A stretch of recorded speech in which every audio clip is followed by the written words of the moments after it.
Para sahabat, sebangsa dan setanah air.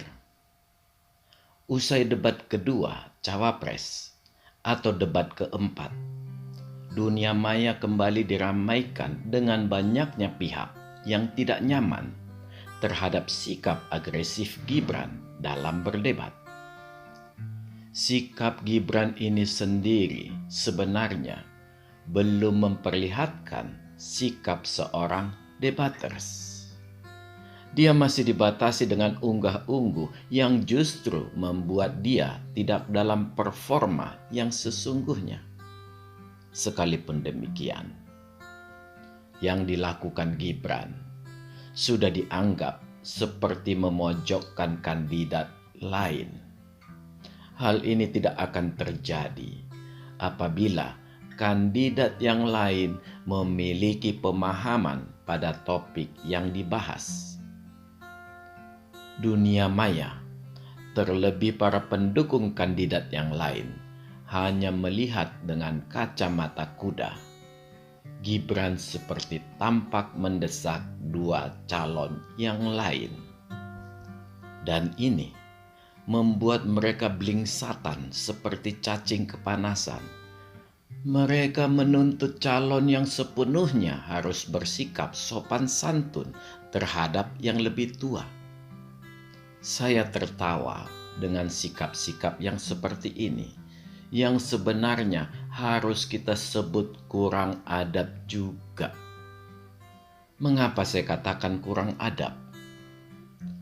Ketika kita meninggalkan fairness atau keadilan, kita justru sudah masuk ke dunia kurang adab. Jadi, kurang adab jangan selalu dikaitkan dengan kalimat yang sopan santun. Sementara mereka melupakan hal keadilan yang juga masih bagian dari adab. Para sahabat yang saya hormati, banyak kita lupa bahwa prinsip keadilan dengan menempatkan seluruh kandidat memiliki level yang sama harus tertanam di benak kita ketika memberi komentar. Panggung debat bukan panggung sarasehan budaya yang penuh dengan unggah-ungguh. Di sini konteksnya adalah panggung debat politik untuk mencari seorang pemimpin yang harus memperlihatkan ketangguhannya, bukan saja terhadap bangsa sendiri, tetapi juga dengan bangsa lain. Di dalam debat tidak ada yang tua dan tidak ada yang muda. Prinsip di sana hanya mengerahkan segala kemampuannya untuk memperlihatkan visi dan misinya, serta bagaimana cara debaters dalam mengimplementasikan agar tercapai kedua hal tersebut. Ini yang harus diperlihatkan, dan itulah yang diperlukan manusia Indonesia masa depan. Disinilah kunci debat, sehingga rakyat bisa melihat capability dan capacity secara lebih utuh. Jadi, kita jangan sekali-kali memanipulasi debat dengan membungkus ketidaktahuan kita dengan istilah sopan santun. Marilah kita belajar untuk jujur, memperlihatkan apa adanya agar rakyat tahu apakah kandidat kita layak atau tidak.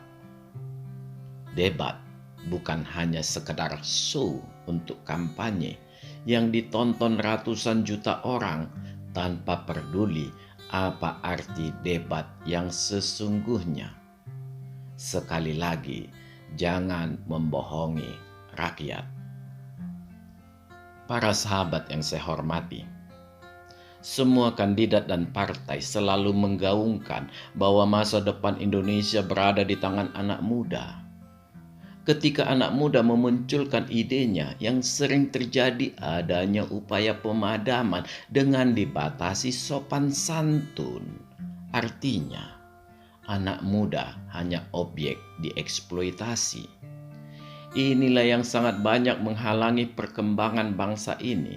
Mereka mencoba terus menekankan cara mereka yang sudah tertinggal jauh dengan melupakan bahwa kalangan tua sebenarnya hanya menumpang hidup di masa anak muda berkarya.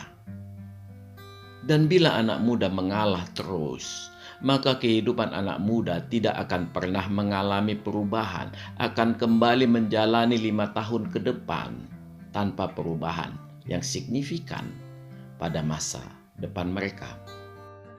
Kejadian ini akan terus berulang, sehingga yang terjadi negara selalu berada di bawah kendali generasi yang selalu tertinggal secara teknologi. Padahal teknologi berkembang secara eksponensial yang tidak akan bisa diikuti melalui periodisasi generasi, melainkan harus disambut pada saat itu juga. Pola pengangkangan generasi seperti ini membuat generasi muda hanya tetap sebagai penonton di atas panggung. Inilah keserakahan yang dibalut dengan segala sopan santun. Para sahabat yang saya hormati, apakah sopan santun diperlukan dalam memimpin negara? Sudah pasti iya. Apakah anak muda menginginkan segalanya serba cepat? Sudah pasti juga iya. Apakah Gibran mewakili kedua hal itu? Harus jujur kita katakan iya. Gibran mewakili masa depan anak muda dengan pemikiran-pemikiran majunya yang ingin serba cepat. Dia akan semakin bijak di dalam meniti karir politiknya sebagai wakil presiden yang mungkin tidak akan terlalu banyak muncul dalam event kenegaraan. Apakah Gibran memiliki sopan santun? Itu sangat jelas terlihat. Justru Gibran mewakili anak muda memperlihatkan bagaimana cara bersopan santun yang seharusnya tanpa meninggalkan integritasnya. Ketika debat berlangsung, Gibran mengerahkan segala kemampuannya baik dalam keilmuannya maupun arahan mentornya. Arahan mentornya dapat diserap Gibran dengan sangat baik. Itulah kelebihan anak muda yang mau belajar. Para sahabat yang saya hormati, Gibranlah yang sesungguhnya yang paham bahwa dia sedang berdebat. Penampilannya dalam kebaruan yang hanya dapat kita ketahui dengan mengikuti perkembangan zaman, bukan dengan bekal ilmu yang sudah usang. Gibran mampu memunculkan cara dia untuk mengeksekusi kebijakan. Itulah inti debat cawapres, mencari wakil presiden yang memiliki cara untuk mengeksekusi kebijakan. Jadi, bukan hanya menjadi sebuah kebijakan yang tetap diam dan hanya sebatas kertas berbentuk dokumen. Seusai debat, Gibran tetap menyadari dunia debat yang keras, dan itu mendorong dia untuk memohon maaf, yang sebenarnya hal ini tidak perlu dilakukannya. Sekali lagi harus saya katakan, Gibran tidak perlu melakukan permohonan maaf ini sebenarnya. Tetapi inilah gaya anak muda Indonesia sekarang yang sangat saya sukai, menyampaikan sebuah pesan dan tetap dalam koridor no hard feeling, yang sekaligus memperlihatkan bahwa semua itu terjadi dalam konteks debat, dan memanglah debat harus seperti itu. Jangan memimpikan debat yang lemah lembut, sopan santun, tetapi tanpa isi. Gibran memperlihatkan memang dia seorang eksekutor seperti bapaknya. Hal yang wajar, karena Gibran adalah Jokowi muda. Sikap Gibran dalam bersopan santun ini dapat Anda lihat seluruhnya ada dalam konteks debat yang berkaitan dengan isi dan peristilahan yang tidak dikuasai kontestan lainnya. Ini justru memperlihatkan seperti apa keseriusan kontestan lain terhadap debat. Dari sini akan terlihat seperti apa kandidat menempatkan debat.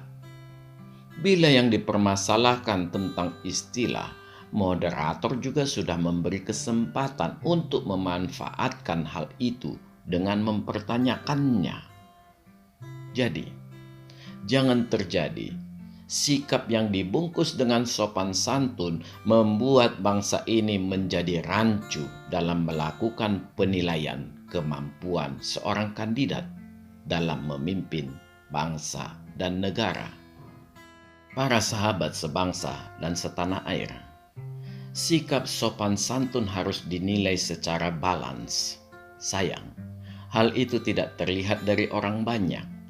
Mereka melupakan atau kurang jeli menyorot sebuah event yang bisa kita katakan sikap arogan pihak yang lebih tua terhadap anak muda, yang terlihat dari ciri ketersinggungan yang sebenarnya ini manifestasi ketinggian hati.